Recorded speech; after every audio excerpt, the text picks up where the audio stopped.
Yo, what's good, everybody? So today, we got a new Knox Talks. I'm changing up the format a little bit once again. They're going to be a little bit longer, and I'm probably going to only be doing them once a week. Now, the reason for this is growth. It's changing, it's evolving. You know, I want to bring everybody a more professional product as well, but I also have a lot of other things that I'm working on as well. A lot of things are happening. So I'm trying to balance things. I want to bring you a better product for the Knox Talks and maybe not as many of them. Because that way, first of all, it will give me more time to promote each one of them. Because right now, I'm my own distribution team. My means of promotion are my only ones that I'm using. My work that I put in to get my stuff out there is all that I'm using right now. So it's a lot better if I have, for instance, say the week rather than just the 24 hours before I have a new one out. So I can spend a little bit more time making sure each one reaches a larger audience. And that's pretty key to me.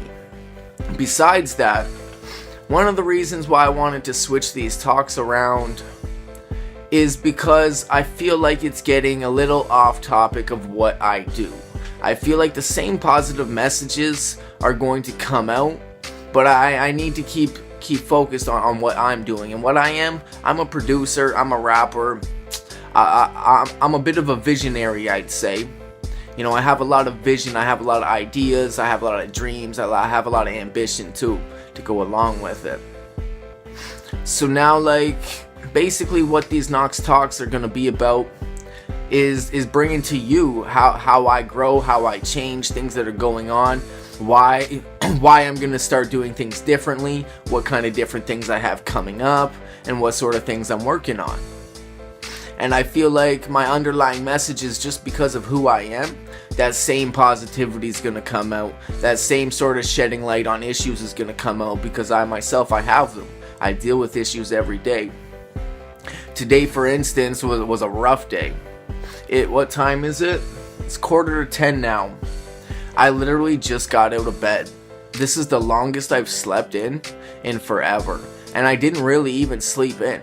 I don't know what it was, but this morning I just woke up with the worst feeling, like anxiety, depression. I did not want to do shit. I didn't want to talk to nobody. I didn't want to see nobody. I was feeling rough, and honestly, I don't know why. There's been so many things going good in my life lately. Like, everything's been going very well. I've made so many connections with artists across North America. In the works, I have a collaboration track that's literally going to connect Toronto rappers, New York rappers, ATL rappers, probably some two heads from Texas as well, all on one track. You know, I got a lot of big things going in the works. I got some new music coming out with Frank Grimes. Shout out to my dude, what's good? He's got that fire production. If you're ever in need of some instrumentals and I can't satisfy your needs, holler at that man there, Frank Grimes, what's good? But yeah, I got some solo tracks coming out with my homie Frank Grimes on the beat. I got some collaboration tracks that I'm producing. I got a couple solo songs that I'm producing. I've gotten back into graphic designing lately. You know, I'm still not where I want to be with it, but it's definitely, I'm stepping up my image or whatever. You know, it'll be a lot more presentable graphics going along with the work I create, because a lot of the older shit kind of looked like Microsoft Paint work. And to be honest, it actually was, because that's all I had at the time to work with, so I did with what I could. And yeah, here we are now. Now I got Photoshop back. I got all kinds of other shit too. Got all kinds of new plugins for Pro Tools. One thing that's really helped me grow a lot over the past little while in making beats is because now I'm back in Pro Tools. For the longest time, I made all my beats in the MPC software that came along with my MPC Studio. And when I first got the MPC Studio, I loved it because its own software, the MPC software, came as a VST or RTAS plugin, so it loaded up right into my Pro Tools. Then they updated it one time, and then it started freezing the shit out of my Pro Tools. So that's when I switched over to making my beats straight in the MPC software. I would track everything out from there and bounce it over into Pro Tools. But see, one of the things that limited me was a lot of the plugins I've collected over the years were for Pro Tools. So really the only thing for sounds and like a good sound bank that I was using throughout my MPC software was Native Instruments Massive plugin. And don't get me wrong, I love it. I love it. I love it.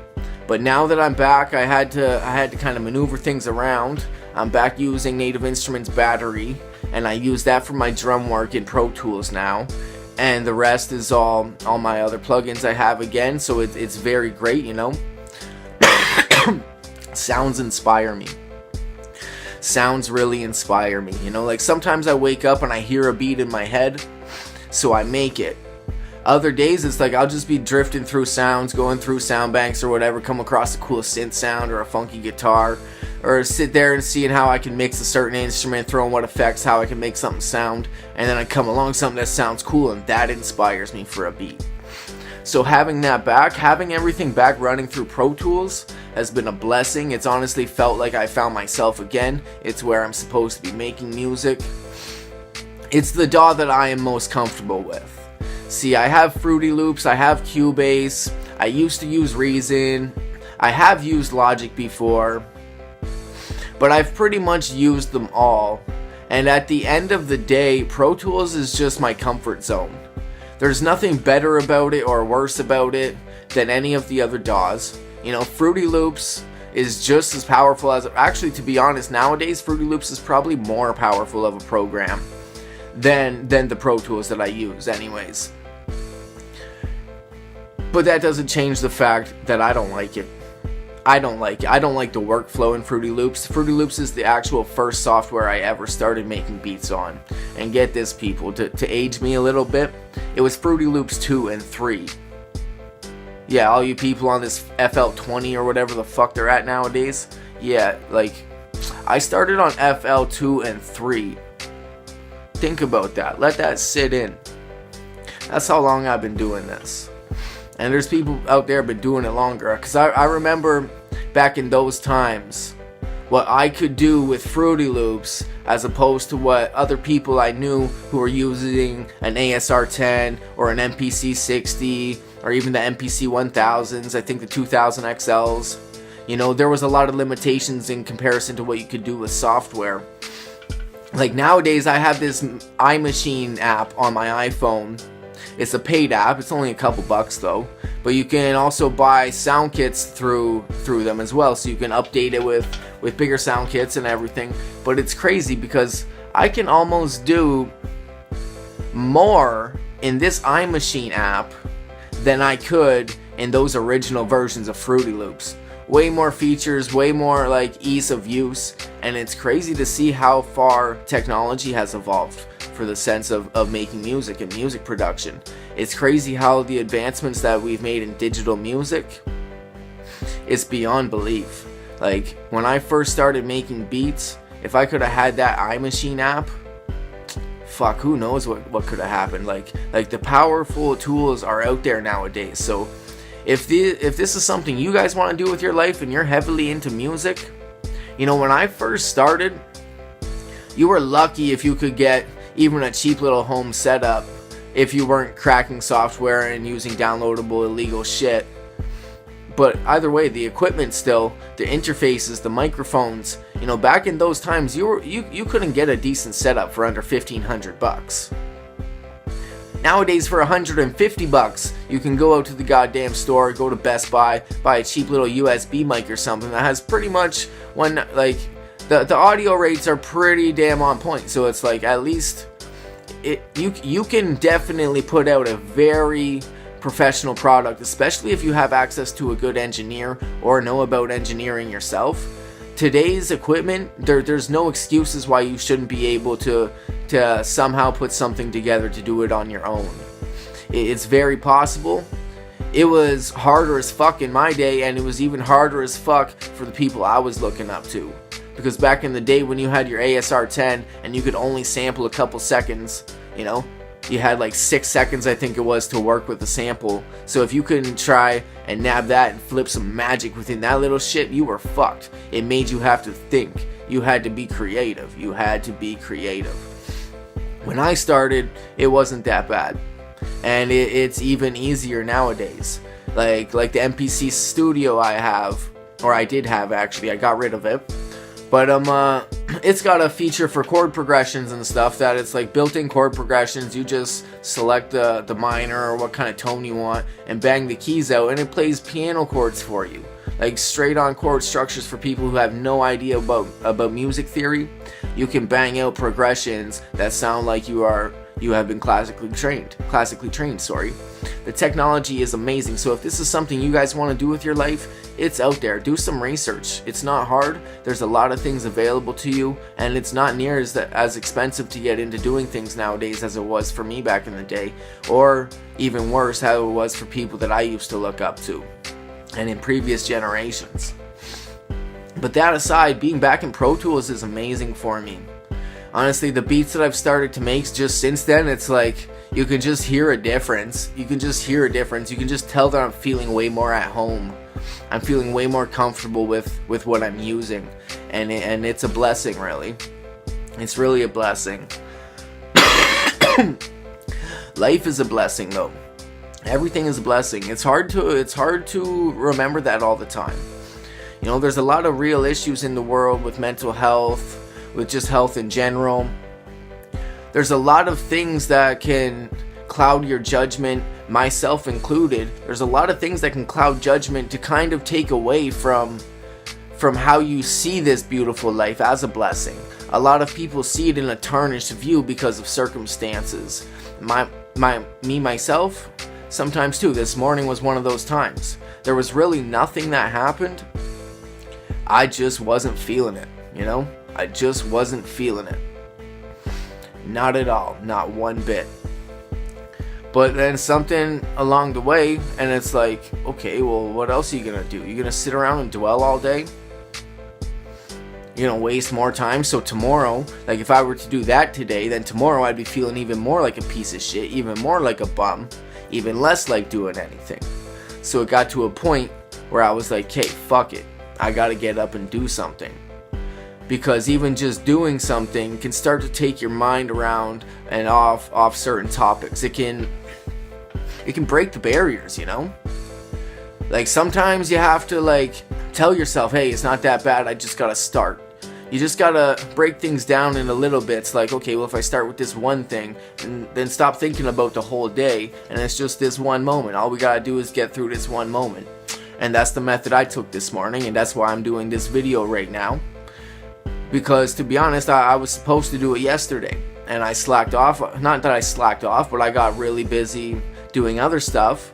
I was creating a bunch of promotional graphics for people that I'm producing for, as well as ones for myself. I was relaying with Frank Grimes, about the mix that he's doing for a track that I produced for, or that he produced for me, sorry. Like, there was a lot of things going on. It was about 10 o'clock at night. I was starting to feel a little tired. I really knew I should have just sat down and made my Knox talks, but I didn't. You know, I passed out. And to be honest, I think that's probably why I woke up in such a crusty mood. Because nowadays, I put a lot of pressure on myself.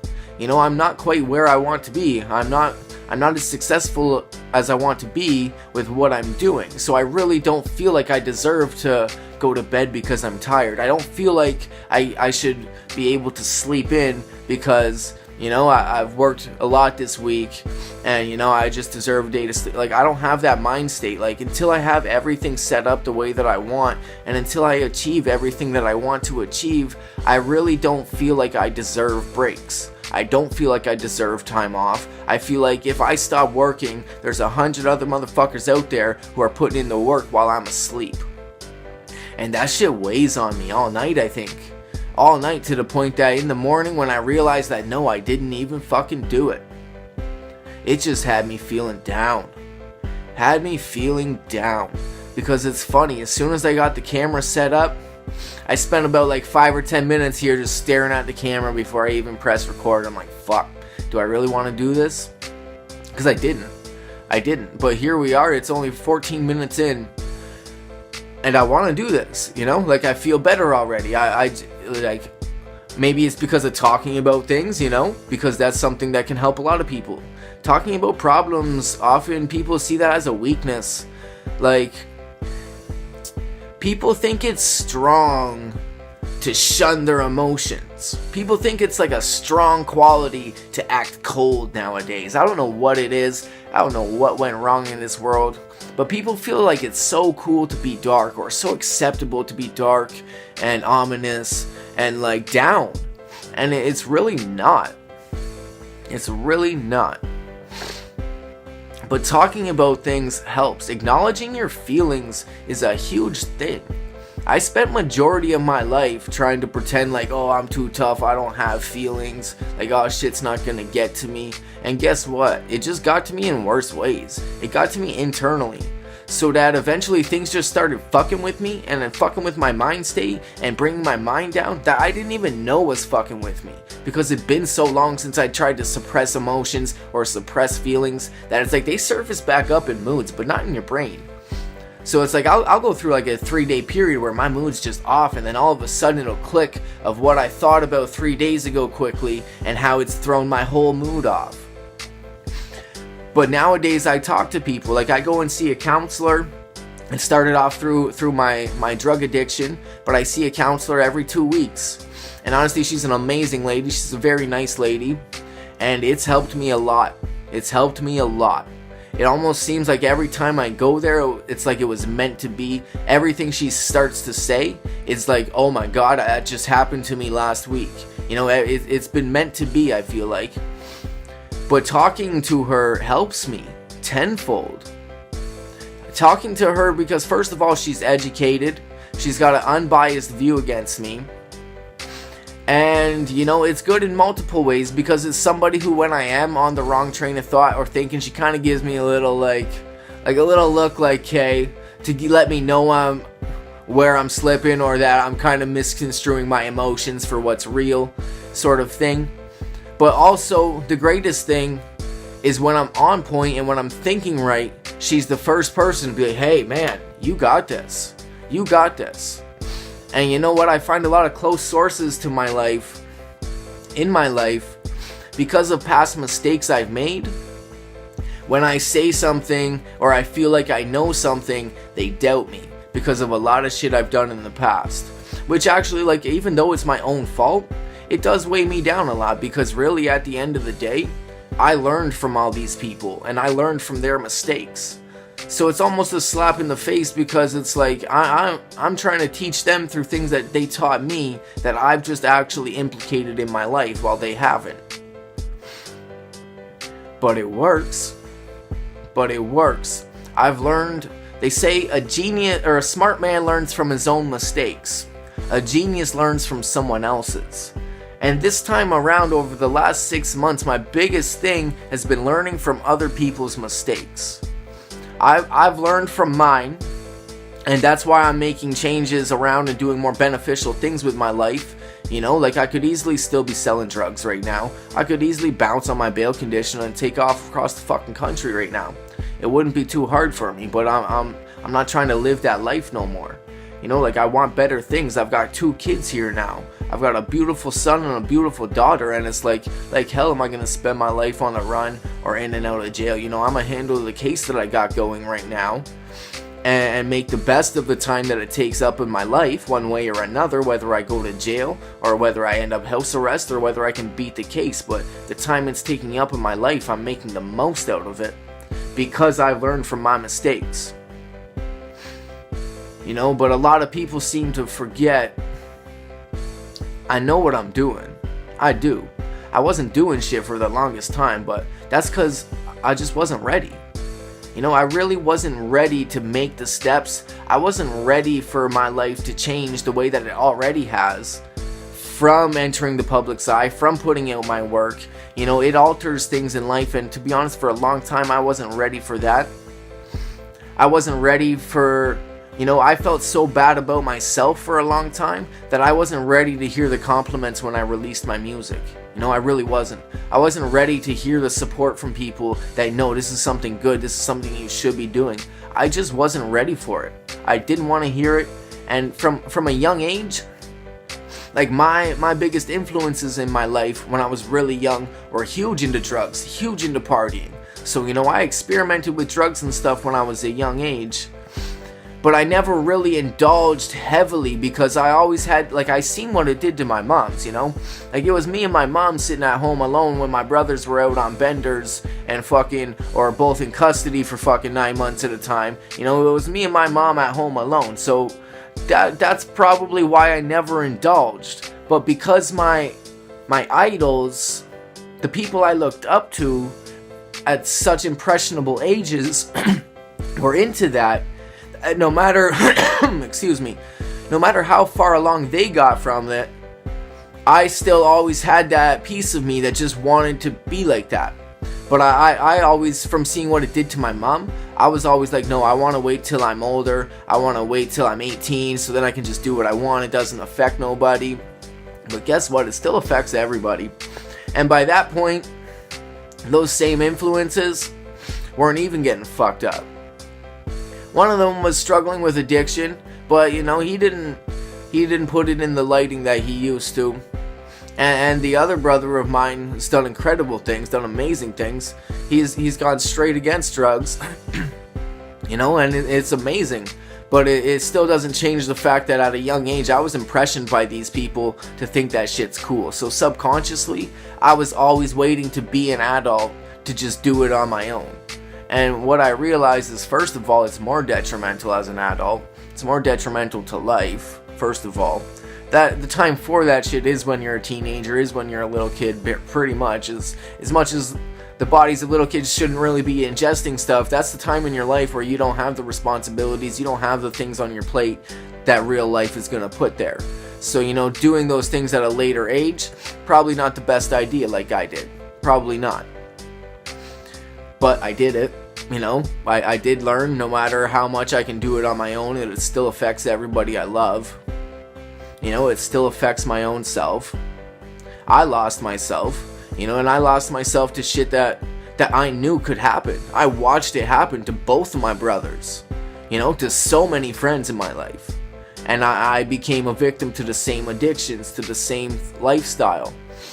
And, it took a hold of me. I lost myself to drugs. I really did. But it's funny, the way I lost myself to drugs is the same way I lost myself to music back when I was 14, 15, 16, 17, and in that age group. And guess what I was doing back then? I was producing songs for C. Leone from Toronto. I was working on mixtapes, producing tracks for a dude named Whiteout on Big Mike and DJ Thorough mixtapes. Me and my homie Sense had songs going #1 on WBLK Unsigned Hype Radio for weeks and weeks in a row. They had to retire our shit, And guess what I'm back to now? I'm back to losing myself to music because it never hurts me. It never harms me. The only thing it ever does is leaves me with more things to be proud of tomorrow, with more work accomplished, with more things to feel good about. It cost me less than crack did, I'll tell you that much. I can't blow through $500, $600, $700 in a night while I'm making beats. And if I were to, it'd be on promotion shit, which shit, that would blow the fuck up some shit, That would get me a lot of traffic to my stuff if I were to do that. Which, hey, maybe, I've done it before for crack, so maybe in the future I'll start doing shit like that and just taking paychecks when I get them and just acting like I'm a crackhead and just wasting it all on promotion of my shit. Fucking $500 this weekend on Facebook and Instagram sponsors or something, see how that shit goes out. But either way, that's probably not going to be for a little bit because I don't like thinking like a junkie anymore. I don't I like valuing things. I'm so happy to be at a point in my life where I care again, caring about things. People carry this persona oh, I don't give a fuck. Well, fuck you, man. If you don't give a fuck, that sucks. Life's great. Life is something to care about. Life is something to care about. You should care. Things matter. Things really matter. All this persona about, oh fuck, I'm so cold, kind of I don't know what's going on with people these days. For a while I started falling into that image myself, thinking it's cool to be cold-hearted and yada yada. It's not. It's disgusting. It's disgusting. You know, all life matters. All things matter. And everything is blessed, really, when you look at the silver linings. No matter who you are, no matter how bad you have it, somebody out there has it worse and is carrying a smile and not fucking complaining one bit. Think of that. Somebody out there has it a million times worse than you and is getting out of bed, happy as fuck, and loving life just because they are here. Now, often I don't see this in North America, which saddens me, but it's starting to. I'm starting to see a lot more people, and I don't know if that's because of the networking I'm doing or because maybe the social perception of life is changing globally or on a more widespread basis, but I think a lot's to do with my networking because I've been cutting off negative people. I've been adding positive people. I've been adding a lot of positive people into my life, and I've really been cutting off negative people. Even people who I personally have no problems with, I will always have love for, but I'm cutting them out of my life because a conversation with them I feel like is toxic because they're so woe is me about their problems. They don't want solutions. You try and tell them a way that they can maybe change the problems, and then they get in a fight and want to get defensive with you. But it's whatever. You know, I'm just rambling on now. That's why I started these Knox Talk segments, because you know what? One thing Knox does do, he talks. You know, I try to walk the walk, but I also talk the talk. And I don't mind doing both. You know, I do put in work, even though I've been slacking this last week, really. Probably, it's funny because nowadays when I say I'm slacking, I just mean I haven't gone 18 hours straight every fucking day working. I've actually been taking time out to sit out in the sun a little bit. You know, I've been taking time out to cook meals and stuff, and nice meals, not just snack during the day sometimes. You know, the odd time I'll make an actual meal, but majority of times, I'll get so lost in work and so caught up in what I'm doing. Excuse me. I'll usually have a snack at 10 o'clock, 11 o'clock in the morning, and I won't think of food again until 8, 9, 10 o'clock at night. Because I just got so much to do. Everything I do leads to 10 more things I want to do. And it's funny because it's I've even tried to be okay, today I'm taking the day off. This past weekend I wanted to spend the days off. I wanted to take the weekend off. You know what I ended up doing? I made 3 new beats. I recorded 2 new tracks. I got 10 promotional flyers done. And honestly, I feel like I was lazy. I still feel like I was lazy, you know? Because I love what I'm doing so much that it's not when I think of oh my god, I got so much to do, it's it's exciting. It's I want to get, the stressful thing is am I actually gonna get all this stuff done? Is it even humanly possible to get all these things in my head done over the next year or two? And I'm just pushing myself to see if I can. And that's where one thing I learned from Gary Vaynerchuk, and that's I never did before, and nowadays I love the journey. It's the journey. It's these things I'm learning of where I'm doing things wrong, or when I get those embracements from something I did that just worked out right. You know, it's the journey itself. It's the people I'm meeting. It's the people who are connecting in me. It's connecting to me or with me. The craziest little things are the biggest payment and reward for me along this journey and along this process. But I'm not stopping. I feel like I'm straight up addicted to it. I love it. I've never felt high off of anything like I do when I just crush out 5 fucking songs in a day, you know? I'm sorry, I could smoke a fucking half ounce of crack and not even compare to the endorphins in my system when I sit there after writing 5 fucking tracks worth of bars, recording it all 3 times to make sure it sounds proper, after making all the goddamn beats myself, you know? I feel like a king when I do that shit. Ain't nothing, especially too when I'll finish that shit, drop and give myself 50 or 100 fucking push-ups on the ground. It's you know, that's the shit what makes me feel like a champ now. And I love it. You know? There's so many different things that I'm getting these feelings from in life, and drugs can't compare to any of them. Like, not one little bit. Nothing. Like, the love of my children, insane. To be able to look down at my kids and just see so much of my features changes me. Like, it's amazing shit. There's just so much better things in life that it's sad because, I spent a lot of time avoiding. I've taken women for a lot of abortions in my life. Not to say I'm proud of it or whatever, but it is the choices that me and those girls had made along the time. Majority under my strict influence. Sad to say, but it is what it is. But I've put off a lot in my life of taking on responsibility, I never wanted to be tied down. I never wanted to have, as much as I always wanted to have kids, I knew the reality of how much that requires of attention, of time, of money, of resources, and how much it just in general, how much it takes. I've always been slightly conscious of that. So I avoided it. I avoided it at all expenses, and to be honest, that's probably the biggest reason of my downfall. I feel like I was born to be a dad. I really do. Like, I hold my kids, and it just feels like everything comes together. It's no different. Like the feeling I was experiencing, funny to relate it to, but the feeling I experienced when I started making beats again in Pro Tools, it was just like, this is what it's supposed to be like. And it's the same thing. It's like I hold on my kids and I'm like, fuck, this is what life is supposed to be like. And I love it, So I don't really worry about going back to addiction because, trust me, one of the key things they tell you to do when battling an addiction, first of all, you have to face the demons in your head. But outside of that, you have to build a new life that you don't want to escape from. Majority of drug use is simply an escape from reality. Typically tends to happen when people don't have enough control over their life or aren't financially stable enough to take control or have circumstances hit them and they just can't cope with the emotions. But it's basically for an escape.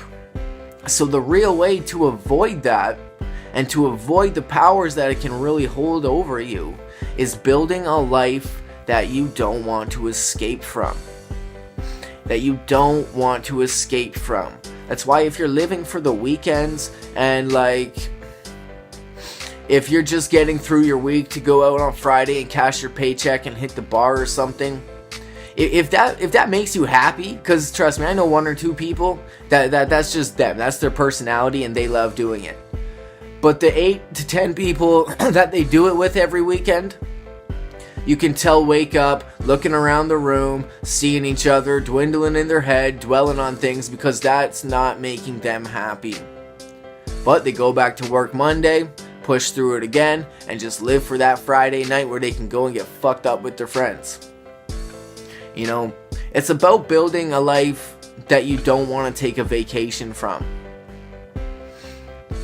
Building a life that feels like a vacation is the key. And don't get me wrong, you do that long enough and you're still going to want a vacation from it.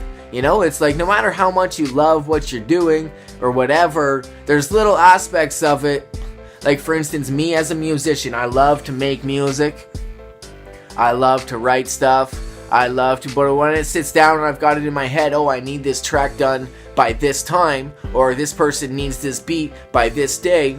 It's those little things that every now and then it's like, yeah, you're still gonna want a vacation, take some time off, where it's like you're not gonna be as strictly doing it all the time every day. But trust me, I already see it within people in my network. It's like they'll be going on vacation, and guess who keeps popping up on Instagram with these inspirational posts like, yo, live your dreams kind of thing.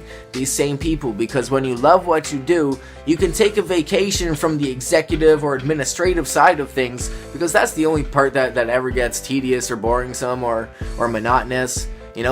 For me anyways, or for most creative people, and for building things around your passion. There's just monotonous tasks that come along the way that it's like, whatever. But you have those in every job. But the thing is the real difference is, if you're a stonemason and you spend your days slugging 300, 400, 500 pound rocks, and you go and take a vacation, Do you really think like you're gonna feel like working out in the gym? Do you really feel like you're gonna feel like pushing yourself on your vacation to go and do something that might, like exercise or what might make you feel good? But it's similar to what you do at your job. Do you really think so? Because most people I know in those types of fields, they would not. They go on vacation and it's hookers, booze, blow for a fucking week straight in the tropics. You know? And that's their vacation. They come back and they slug their goddamn guts out. And by all means, if that's what they want to do, y'all fucking earned it, because that ain't no easy work. But I know somebody who loves his job and loves what he's doing. And when he goes on vacation, it's like he's still popping online to do the same shit that he does regularly. Because why? He loves it. And as much as that administrative, like, oh, it doesn't need to be done today, yada yada, you with that. But damn right, there's going to be 10 times in the day where you're like, oh, I just want to do this. Because when you're doing something you love, you just want to do it. That's plain and simple. Well, today I think I'm going to cut it off here. We're at about 35 minutes right now. It's a little short, actually. I kind of want to push them so that they're going to be 40-minute episodes to an hour. But right now, this is just the very first one, doing it this method. You know, I am still having a bit of a rough day. You know, like this video I think has helped me out a lot. Talking about things here, like this is my therapy. It's what I want to do for a living. It's how I'm trying to build a life for myself. But this is also my therapy too. It helps me, you know. I feel a million times better right now than I did before I pressed record. And I will tell you that all honestly, man. Like, guys and girls, sorry I say man and bro a lot, but I'm talking to all of you. I love all of you. Every single one of you who watches these or supports my music. Even if you don't, honestly, I love humankind. Sometimes there's some of them I can't tolerate in my own circles, but I still always have the utmost love and wish nothing but the best for even my enemies. If you can't wish well on your enemies, I don't think you'll ever find peace and happiness for yourself. If you can't find that sense of humbleness, I don't feel like you can experience true peace. If you can't just be so humbled that you just want to see good things for people who don't even deserve them, maybe. That maybe have done everything they could to just get to under your skin or do anything wrong to you. If you can't wish love upon those people, I don't think you can transcend into true spiritual happiness. I don't think you can. Which is honestly one of the things I'm working towards. It's a long journey, and it's a journey I'm learning to love. I think just as much as I'm gonna love the end result, even if I get there. It's just like this business stuff. It's like what I'm doing right now. It's the cruise along the way that really excites me the most. It really is.